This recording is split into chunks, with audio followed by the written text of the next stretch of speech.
Welcome to the Playful Life Podcast. I am Krystal, your host from Krystalized Health Advisors. This podcast is your place to find ways to make life more playful, to actually start living and not just be alive. Is your health in harmony? Is your physical, mental, emotional, and spiritual health all connected and working together for your best interest? Listen and tune into this podcast every week to find stories and tales of strength, courage, and hope from all of our guests here and ways to truly live the best and most playful life. Today's guest is Heidi Bodenheimer. And I met Heidi in the world of health coaching. She has such an interesting background. She's actually a seasoned integrative behavioral health and wellness coach. And she's also certified with the Institution for Integrative Nutrition. She has an ACE certification. And she has been helping people in her health coaching business for many years. As a busy mom, she discovered ways to integrate her love for fitness and nutrition into a lifestyle that enabled her to have that as a career. And she is, one of those people that just wants to be on fire for her passions, and she wants other people to have that same buzz about it as well. She talks about something called a buff mindset, and I absolutely love that. When you listen and watch this episode, you're going to hear her talk about that. And it really is sort of this conditioning that we have to do for our mindset to be the best version of ourselves and have our best health. So I am so excited to have Heidi on the podcast with me. Enjoy. Hello, Heidi. Hello there. How are you? I'm doing fantastic today. How about you? I'm doing great. Thank you. It's so nice to be here. Yeah, thanks for joining me today. I know you reached out and I was so excited that you did. I thought, yeah, I'd love to get you on the podcast to, talk about what you're doing. And you've got some very exciting things that you're rolling out here in the next couple of weeks. So definitely want to talk about that too as well. So for people joining us, Heidi, I of course want you to talk about all about your background, but from my understanding is that you have some experience and training in like the behavioral sciences and also in the sort of health, wellness, fitness end of things. You've worked in that industry too. So I love that you're joining both together and doing some amazing things with that. So I would love for you to tell our listeners, what inspired you to sort of start down that path that led you to where you are today? Sure. Yeah. Thanks. It's interesting. I was a gymnast growing up all my life and very active, was in other sports as well. And so it just kind of came naturally for me to want to keep moving my body. So when I decided to be a stay-home mom, I still needed some sort of outlet, and I still was going to be going to the gym. And I started going to the gym and I was taking classes. I mean, they were good classes, don't get me wrong. But I started to think to myself, I could do this and I would do this differently. And not that it's better or worse, but I could do it differently. And so I really wanted to try. And so the second that I made that decision, my life changed dramatically. And I think for me, it's always been, even when I was like little, I always had this want and need and desire to want to help people. And so it just kind of led me down that. So from getting certified in various different formats and teaching group exercise over the years, people would always come to me and I'd be that listening ear to help people on their journey, whether it's weight loss, whether it's, they just need to get their mindset on board, whether they want to, increase their muscle mass, whatever it may be, I was there to help them do that. And it's just been an amazing journey. I really feel blessed that I get to do what I absolutely love to do. And it's my passion and mission to really help people become the best version of themselves. Yeah, that's really cool. So I'm going to ask a clarifying question just for myself. So you were a gymnast and you had the training growing up. And then did you go through education on the behavioral sciences end of things and then you got back into working out as a busy mom? So, well, let me clarify that a little bit. So actually, so I was a psychology minor back in the day, but that seems like, eons ago. So that was the part that, and then I also was in human resource management. I got my master's in communication and information studies. So I have a lot of background with, interacting and talking with people. And, but over the years, what I really noticed in the fitness industry, I opened a boutique fitness facility and I managed it for 8 years.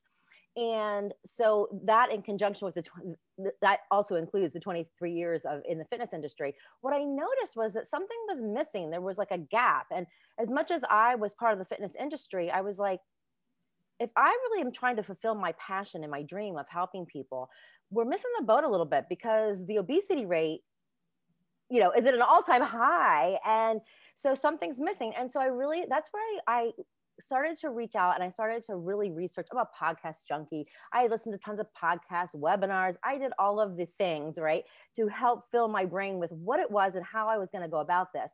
And what I decided was that health coaching really needed to be part of a gym facility. It kind of worked like this synergistically. So I saw that need. And so luckily for me, I worked in a boutique fitness studio. So I was able to bring health coaching. So I developed a program within my company to bring that to the gym. And what was great, so in the process there, I became certified through the Institute of Integrative Nutrition. I became a behavioral health coach. So I got all the certifications and the things that I needed to do to officially do that. And then I developed my own program. And I saw such magic happening at that point, because I saw that point where like the light bulb would go off on people who I had been working with prior, doing a great job, going to the gym, doing the things, but it wasn't happening for them. They weren't getting I really firmly believe that your mindset is so critical. I like to say, you have to have a buff mindset, right? So just like the gym and you're working a muscle, you have to work your brain, right? And so I think changing that in people and having them notice that is then where I saw, like I said, the magic happen with people, that it was like night and day. So people, for example, like I would help people lose, 100 pounds, 50 pounds, whatever it was that they needed to lose. But if they didn't have their mindset on board, it didn't really much matter with how they showed up in the world. And really that's what it's all about, right? Yes, absolutely. 1,000%. I love that term, a buff mindset. That's really cool. I feel like you should trademark that or something.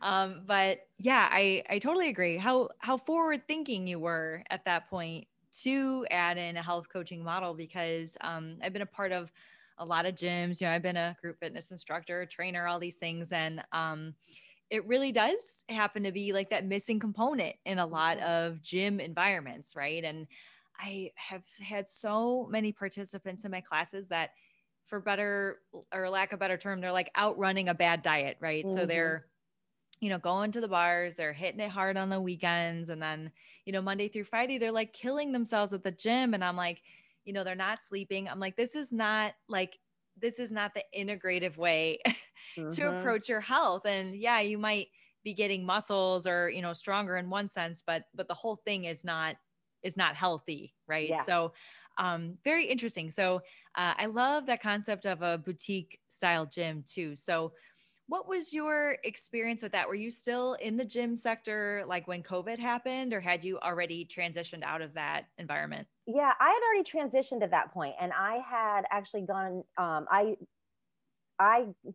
health coaching ended up being something that I wanted to explore more on my own. So I became an entrepreneur, which that is an interesting phenomenon in and of itself. But in that process, I also had a couple other jobs here and there to kind of, while I was transitioning and becoming, a health coach on my own, right? I did a whole bunch of other things to kind of set the tone into where I was going and what I was doing with my health coaching. But when COVID hit, I actually was on my own. So yeah. And so that was interesting in and of itself, because I had just I would say within 6 months prior to COVID hitting is when I actually started to do online coaching. So I was a little bit ahead of the game, but I wasn't like 100% there yet. And so COVID definitely hit me hard in terms of being a solo entrepreneur. And so I did have to look for other sources of revenue at the time. So yeah, so that's how that all kind of went down for me with COVID. Yeah. Wow, Heidi, you're like a Renaissance woman. I feel like you're like one step ahead of that curve, you know, and you seem like you can really easily kind of go with the flow of things changing around you. So I sense that about you, and over the little time that we've known each other, I can sense that you have a great entrepreneur spirit in you, and that you're always looking, you know, to better yourself and things like that. So your clients must be very lucky to work with you. Oh, thank you.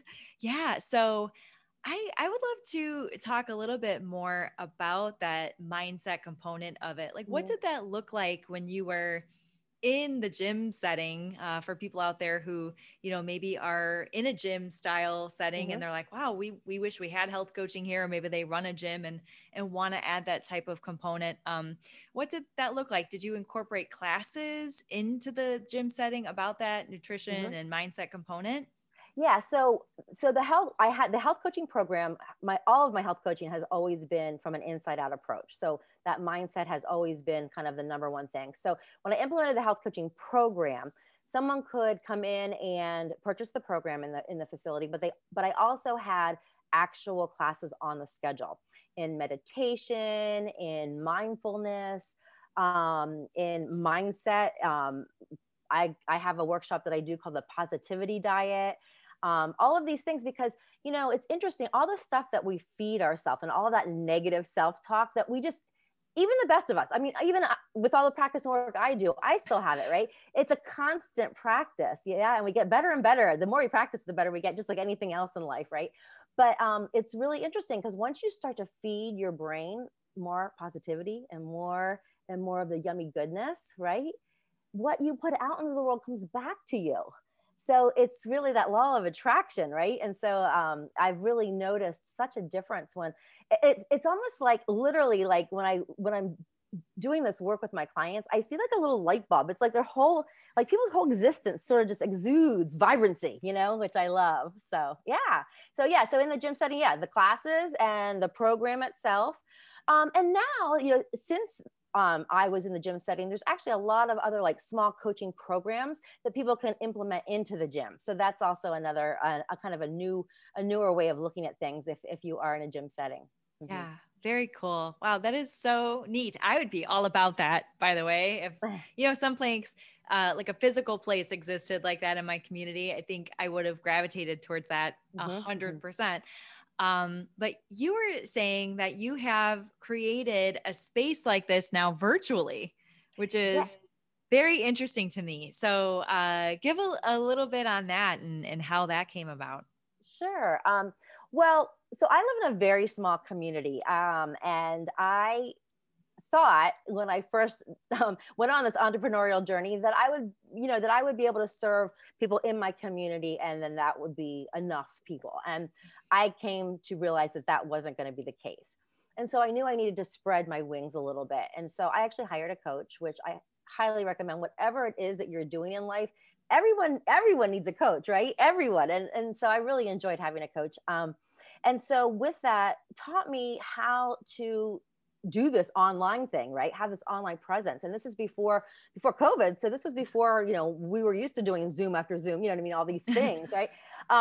And so it was definitely a transition, one from a marketing and advertising perspective, you know, doing more on Facebook and social media and all of, you know, the things out there that we put ourselves out on, but also interacting with my clients. It was very challenging from being in an in-person space where I'm a very touchy-feely person, you know? And so to be there and then to be online, and how can I create that energy where people are sensing that and feeling that from me? I had to practice it, and I'm still practicing it, but I'm getting better and better at it. And now because at first I was like, I felt not that I was being flat, but that the client, I couldn't feel the client. And that really helps me to decide where to go with a client, because everyone's so unique and different. So I had to really practice, so my listening skills, if you will, got very different, because it wasn't just listening to the words. It was, you know, really paying attention. Like I almost had to fine tune all those little things that we've learned over the years, you know. in the online space to really kind of feel and get where my client was. Yeah. Wow. That is really cool. And I love that you bring up that fact of, yeah, it is different when you're now all virtual. And I mean, some of the clients, I have clients that like I've never met. I don't know, like some of them are in other states, and it's cool because now I have like a much more well-rounded reach and I can help a lot more people.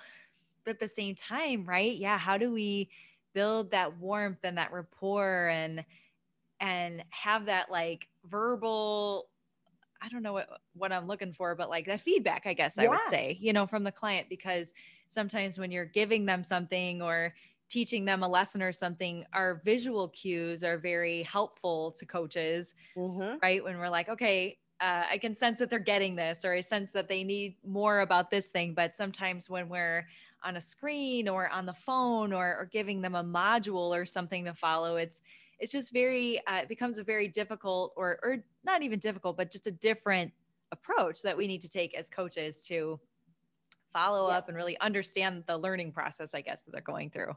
Yeah, absolutely. And because I really pride myself on meeting clients where they are.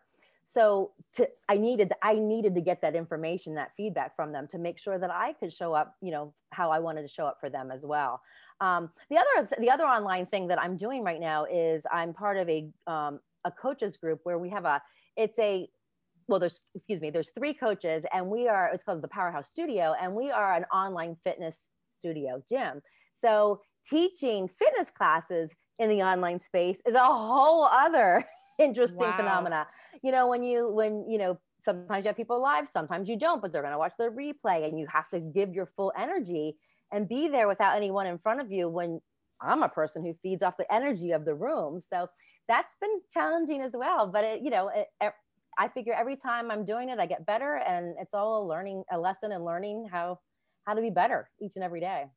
Yeah, that's really fun. So do you have a physical place where you and your other instructors record your workouts, or is it like you've taken a piece of your home and turned that into your studio? What does that look like for you? That's exactly what we've done. And if you would see my setup, I try to make it better every day. It's a work in progress, but luckily I have a basement that I have a gym, so to speak, and I have an area that I have all my cameras set up, and because I have to have my music, and then I have to have the lighting, and I have to have, so it's quite the setup, but it gets better and better every day. I'm still trying to conquer getting the music so everyone can hear it and hear me, and it's definitely a work in progress, but I love doing it because I feel like for people who don't feel comfortable going to a gym setting yet, that it offers them something. And I think it actually is interesting because I think time will tell what the gym scenario is going to look like after COVID, because with people having all of these online classrooms, the ability to, just watch a class at random when it fits their schedule, whether it's late at night or in the morning, or when, their hair is all like, whatever it may be. I think people have become accustomed to this. And so it'll be interesting to see, how the dynamics and the culture of a gym, if it will go back. I don't know that's ever going to go back to quote unquote normal, but I'm interested to see how that's gonna look. Yes, I agree with you, definitely. Interestingly, I had this conversation about church with one of the priests from my church the other day. And we had a similar conversation, what will church look like? What will churches look like now? Because like for me, I was never one to do online church or, have that kind of setting. Right. And it's been very nice because even though I could go to in-person types of things and they're very limited and stuff like that, there are days when I'm just like, oh, great. I could just click on YouTube and, or go to the Facebook and be at this church service or whatever. So it's really going to take some focus and I think some innovation in all these different areas to attract people back in. And so I'm sort of in that world too, trying to think of things, but yeah, from a fitness perspective, that is very interesting. And I think that some people will crave going back to that setting and having that energy and things like that. But I don't think it'll be the rush back that maybe some gyms are expecting. So I love that idea of incorporating a health coaching program or, something like you're saying, kind of virtual where, maybe there is an online space and a physical space where people can both be at least a part of something greater and have that community and yet still feel safe. So very cool that you're innovating in that space. So I'm going to be picking your brain a little bit probably as I go back to doing certain things like that. Yeah. And I mean, I'm a very positive person. So I look at it as a win-win for everybody, because I think even, of course, my hope from being in the fitness industry so long is that the gyms are they're going to flourish. Like we, as human beings, we have this need to connect with others. So there is that element that's missing, right? That you can't get in an online space. But then, when on those busy days or those, like we were at a snow day today here in Maryland, if it's a snow day, you know what I mean? Like you can't get to the gym, you have these options. So I think it's just going to provide more options for people to get healthier and to be well. Yeah. And that's my mission. Less excuses. Exactly. For sure. I know. Well, before we hit record here, I was telling you briefly that I'm looking into personal chef services for some of my clients, because I've been running into, opposition, of course, and people saying, well, what if I just don't have time to cook? What if I don't have time to meal plan? Or they simply just have no interest in it. I mean, some people just don't like to cook, don't want to cook. They can get by their whole life without even boiling pasta, right? So what are the ways that I can help those people, right? And how could I make that affordable and tangible to them? So I'm excited to explore that arena and see how that works out for people, because anytime that you can, like you're saying, meet people where they are and figure out a solution to their problem and just give them an option, I think that's really important. Sure. Yeah. Well, and nowadays too, you have like HelloFresh and some of those help. If you're not really into the cooking thing, you want someone else to do it for you. You still have to do chopping and things with those, but at least they come to your doorstep, right? So there are options. But I agree. I think that's a great. I'm actually looking forward to what you come up with. I thought it would be a great time to take a quick break and thank some of the sponsors at Ron Harlow Media that make this podcast possible. The first one is, of course, Humane Indiana, where you can find a furry friend to add to your family. They have such a great environment there for the pets that you can go and actually interact with the pets in a very safe environment so that you can find the perfect one to take home with you. And if you are looking to buy a home, sell a home, you might need my friend Jeff Detlow over at Springer Realty. And, part of that process, right, might be acquiring a mortgage. So I strongly suggest that you call Christine Reiser at First Centennial Mortgage for that. They make actually a great team to get you everything you need to get a new home, right? What's more exciting than like selling a home or buying a new one, right? It's such an awesome thing to do. So Springer Realty and Christine Reiser at First Centennial Mortgage. Now back to the show. So Heidi, I'd love to talk a little bit about this new endeavor that you have going on with the Calm app. Right. Yeah. So maybe first of all, for anybody out there who doesn't maybe know what that is, maybe start explain it and then how you got into it and what you're going to be doing. Yeah. So Calm, if you've never, if you're not familiar, it actually is an app. I mean, it's a company, but there's an app that it's a meditation app, and it actually is so much more than meditation now. And so what's really, really interesting, I'm going to just back step here for a moment. One of my things in my entrepreneurial journey and what I learned about myself is that I love working one-on-one with my clients, but I also love being part of a team. I'm a people person and I need that energy, right? And so I needed to fulfill that. So I wanted an outside source to be able to do that element as well. And I wanted to be able to do both. So I looked on LinkedIn, I looked on Indeed and all those kinds of things. And I would find jobs here and there and I'd have interviews, but nothing was really resonating with me. And so I took a moment and I literally was like, okay, what is it in my life that I love? And where would that be? Well, I meditate every single day. and I meditate with the Calm app. They're not paying me to do this. So I was like, well, gosh, that would be really cool to work there. I literally looked up Calm, and they were hiring for a behavioral health coach. And so I applied. And so, yeah, they are adding an element to their services, health coaching, which is so, it's just so exciting for me. But also just from just me being in that space to be able to offer this to more people is so in line with who I am and what I am. I always want to be bigger than who I am and put it out into the world to more people. So I'm really excited about that. So yeah, so I will be a behavioral health coach. I start soon, and just really excited about the role. That's really neat. So I'm a little bit unfamiliar with it. I've used Headspace before, Okay, yeah. which I think is similar but different. And when I go on that app, I'm just given somebody or some voice or I don't know, some voice from the clouds that helps me through meditation.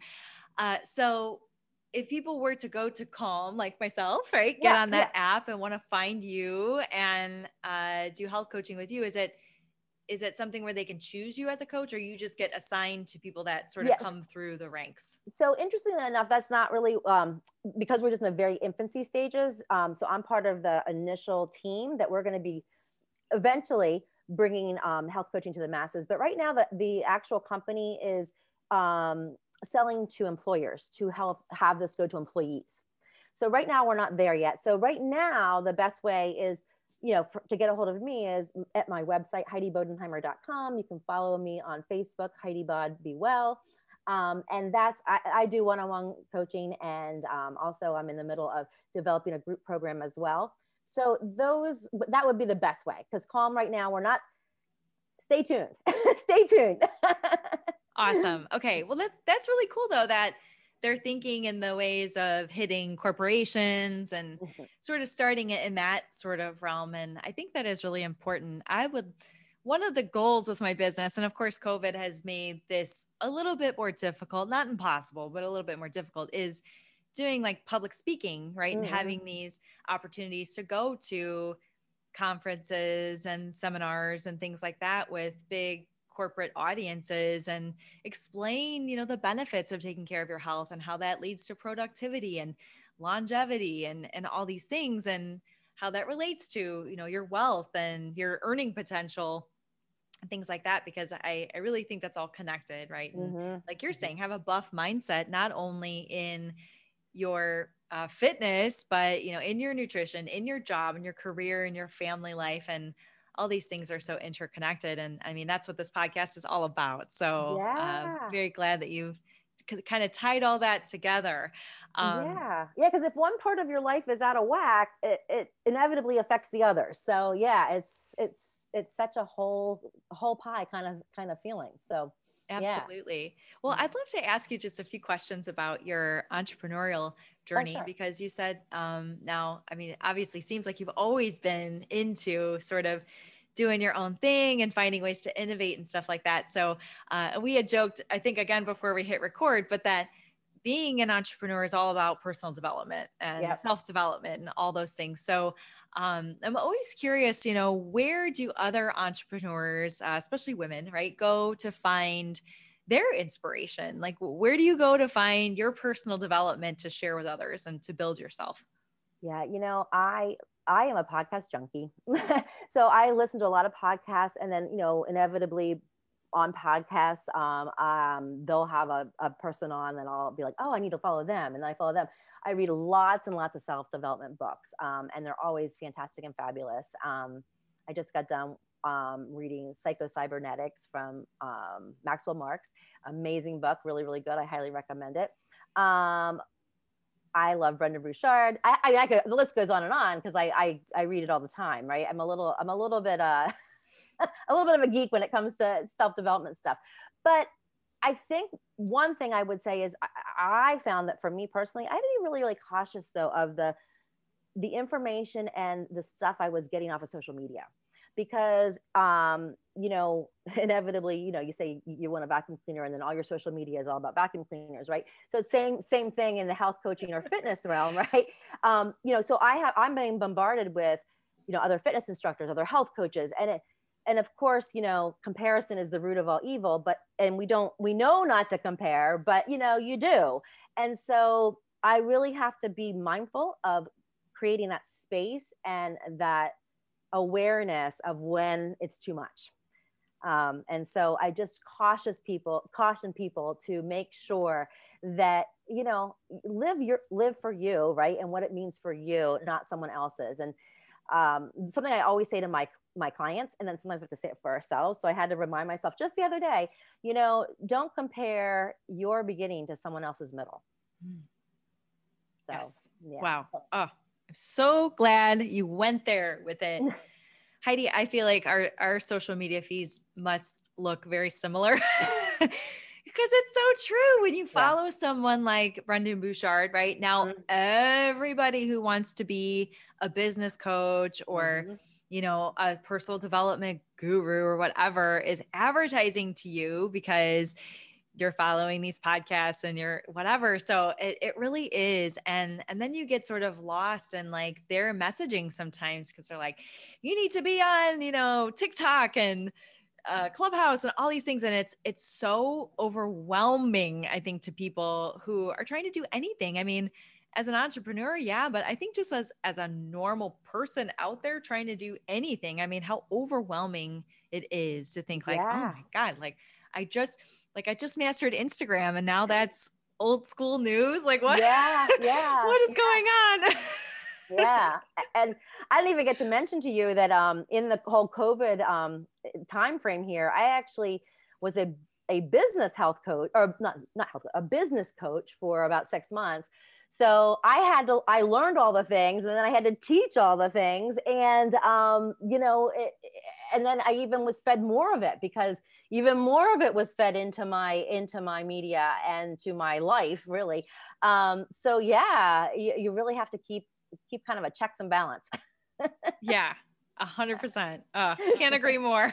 Yeah. So what are some of those things that you do? I mean, obviously you use your Calm app and you meditate and things like that, but what would you say are sort of the things that keep you playful or keep you grounded, on those days when you're feeling overwhelmed? And like, I'm sure like any entrepreneur and mom, you must feel like you're going in 1,000 different directions at once. Like, what are some of the things you do to bring it back in? Yeah, well, I mean, I do have to say, the moment that I decided, I had meditated here and there, kind of sporadically, but about 3.5 years ago, I intentionally chose to do it every day.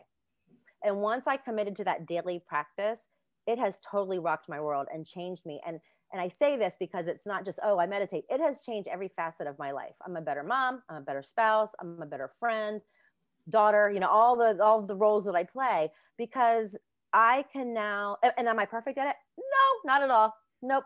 But I have been able to create that space. And I think that creating that space and becoming aware, that moment that you can become aware of what's going on, is brilliant. And that's really what I can say meditation has done for me. So yeah, so I do that, but I love to dance. So you'll catch me I have various playlists, and I'll be dancing around. My kids think I'm crazy, but I don't care. I'll dance and sing around the house, and I move. I'm always moving my body. And so, yeah, everyone pretty much who knows me knows that I'm a dancer. Oh, that's so fun. Heidi, we're kindred spirits. I love that. I love that. I am the same Z's. If I need to raise my vibe, it is, dance music all the way. Something with a good beat gets me, going for sure. Yeah. I love that. And how cool that you made a commitment to yourself. And like you said, it wasn't perfect, and it's not supposed to be perfect, right? I think we get really overwhelmed with, I know I do, like the whole meditation thing. I'm like, I'm not doing this right. And I don't think this is working. And like with workouts too, I think people really get down about that too. Like, I don't know, I'm not losing any weight, or I don't think this is working. And so we're so quick to give up. And I just like, I will totally be honest. I'm one of those people that I try to meditate, and then I just, I got to come back to it. But I have started journaling at least. And that's a practice that I started about 2.5 years ago. And that is sacred to me. So, I have the baby steps, right? But yeah, the journaling definitely helps me, practice gratitude every day and reflect and just write down what I'm thinking and feeling and all that. So yeah, I love journaling too. And, the meditation thing, we always think it has to be this big, grandiose thing, but just like you were saying, baby steps. I mean, where could you find a minute in your day? I always like to say the power of the pause, which just take 2 to 3 deep breaths and start there. It doesn't have to be meditation in its truest form, right? You make it be what it means for you, or when I say you, the listeners, whatever that means, and you got to start somewhere. So, you start there, right? I actually, just a quick story. Before I meditated, I was just always on the go, and I'm trying to get to the gym to do my classes or whatever, and to work for the day. And I couldn't find time in the day to make my smoothie. I was like, how is this possible? Right? I mean, and so I was like, well, I have to change my way of thinking about this. So every time I hit the blender, I took 2 to 3 deep breaths. And I started to then it didn't happen overnight. It took several times. And then I started to be like, oh. And then I was kind of like Pavlov's dog, I started to really enjoy listening and hearing when I would hit blend, because it would give me that moment in the hectic chaos of the morning to just chill. And so to this day, I love making my smoothies. That is so cool. But I started there. Cool. I started there. That's how I started my meditation practice, Yes. How simple it can be. How simple it can be. And I take that approach with exercise a lot of times for people. Like, it doesn't have to be this 30-minute block of time that you find in your day. Like, when you're running your bath water or your shower or something, do a couple squats, or if you're standing there brushing your teeth, do some calf raises or whatever. And, eventually you find yourself getting stronger in these areas. And I'm sure you noticed, once you were able to take that deep breath for yourself and give yourself that time, that moment to exhale, you probably created other space in your day that you didn't before think was there. Absolutely. Absolutely. Yeah, for sure. Yeah. And also you can always put your favorite song on and dance, because that's I'm the dancer. Yes. Oh my gosh. I love it. I love it so much. I brought my hula hoop upstairs yesterday, because I was finding that, in this virtual world, right, I used to teach a lot of classes and be up and about and everything. And I was like, man, I am really sitting a lot. I'd look at my Fitbit and I'd be like, okay, 2,200 steps today. Ooh, that's terrible. How could I tell other people to get up and be active when I'm literally sitting on a computer all day long doing this? So I was like, that's it. I'm going to listen to music, at least while I do some administrative work. And then every other song, or every 2 songs or whatever, get up and hula hoop for another song and then sit back down. I'm like, I got to do something. Yeah. I hear you. I know. Yeah. I used to when I taught so many classes when I was working at the gym, I never wanted to have a Fitbit or an Apple Watch or anything like that, because I felt like I was moving too much. Right now. Yeah. Mine talks to me. Isn't that funny? Let's find a happy medium somewhere. Yeah, exactly. Between destroying our joints completely because we never sit down and never standing up and moving. So yeah. I hear you. Exactly. Oh my gosh. How funny. I have to take a moment and just thank God and the whole situation. And 2020 was a roller coaster for many people, but I feel and many people I talk to, especially that I've had on the podcast, have said very similar things, that when they leaned into the things going on in 2020, everything kind of started to change and open up, and we met different people. And like you and I, right? We would have never met had, the situation sort of thrown me into looking for health coaching options and just connecting with different networks in a virtual space. So what has been one of your, or maybe more, but at least one takeaway from experiencing all that with COVID last year and, just 2020 in general? Sure. Yeah. That's a loaded question. But I would have to say resiliency would be what comes to mind. Because I think for me, again, with the different roles that I've actually played just in that year's time, not even accounting for 2021 yet. Well, even to 2021 now with my new position with Calm, that every day I try to be a better version of myself, you know, and is it easy? Mm-mm. There's some days that are really hard. I actually was really, really sick. I had surgery back in the fall. I had pneumonia at the beginning of this year. So, you know, all these things turn against me. And I'm not saying me, I'm everyone in life, right? In life, you know, it knocks you down sometimes, right? But every time you get back up, you can learn something and you can go a little bit further, right? And you really learn a lot. And so I guess if you can open yourself up to that mindset of, you know, I'm here to learn a lesson, and how can I be a little bit better than I was yesterday? The world has so much, and we have this one precious life to live, and let's live it to the fullest, right? Yes, girl, speaking my language. That's what this is all about, you know, just waking people up to that, that exact thing, right? I put an episode out this morning of my podcast, and that was a lot of what we talked about on that episode with Christine. It was, you know, are you living your life, or are you like just breathing and surviving every day and just alive in this physical form, right? It's there's a finite amount of time we got in this place, in this time. I mean, no matter what you believe, right? I mean, you're only going to be you in this body one time, and you know, TikTok, right? So and tomorrow's not promised, you know, so embrace what we have right at this very moment, because that's all we got. That's all we know. Yeah, I love that. Right. Showing up, like you said, as the best version of yourself and trying to make that a little bit better every day is amazing. What a great lesson. Thank you. And I can tell that you're rocking it, you know, as a mom and entrepreneur and, you know, wife and coach and all these things. And I just, I really commend you and honor you for doing all the things, and, you know, just forging a way for other people to follow, and being a leader is important, because we need people like you to look up to and say, hey, that person inspires me, right? And even when you don't know it, right? Sometimes. Thank you so much. I appreciate that. Yeah, absolutely. And thanks again for, you know, taking your time to be here with me and talking about all these awesome things you got going on. So I am going to link down in the show notes, of course, where to find you and get in touch with you, of course, if people want to do that. And, you know, like you said, check out sort of your virtual gym and what you got going on there. So that's exciting. I want to share that with my listeners.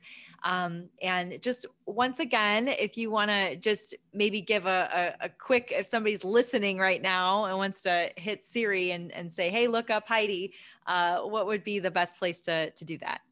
Yeah, Heidi Bodenheimer, that's Bodenheimer, I know it's a long one, .com. Awesome. Okay. Very good. But if you're driving and listening to this, just until you get somewhere safe, I will have all the links to just click below. So don't worry about it. Exactly. Well, awesome, Heidi. Well, you stay safe out in the blizzard that is heading your way. I'm sure you guys are just loving that, as all of us are here in the United States. So be safe and keep rocking it for everyone to see. I love it so much. And we'll chat soon, I'm sure. Thank you. Thank you so much for having me. Absolutely. All right. Bye-bye. Bye. Thanks again for being here with me for this episode of The Playful Life. And as always, remember that there are so many resources for you to get connected to me and the guest on this show. If you want information about that, be sure to check out all the links below this episode. And don't forget to schedule your dream strategy call with me. I want to get on the phone with you or get on a Zoom with you and figure out what is it in your life that really sets you on fire and is going to get you to that next level and help you to truly live your best life. All right. Well, thanks again, and I'll see you next week. Stay playful.